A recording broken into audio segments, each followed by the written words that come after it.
Wrth ochr y ffordd sy'n arwen o Castell-nedd I faes yr Eisteddfod, saif pentref Risolfen, yma iddo hen draddodiad cerddorol, fel yr eglurodd cadeirydd Pwyllgor Cerdd yr Eisteddfod, sydd ar ei gyfaddefiad ei hun yn amatur, ond yn ymfalchio yn y traddodiad. Gyda'r mudiad y tonig solffan fwyaf arbennig, dyna ble ddechreuodd e.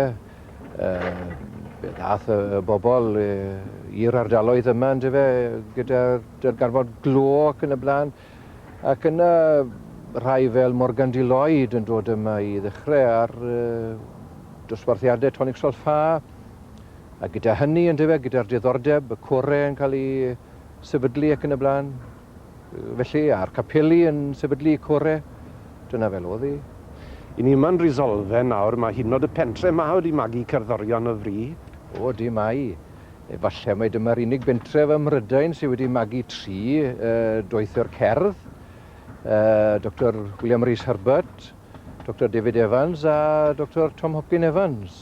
3 ohonyn nhw o'r ardal yma.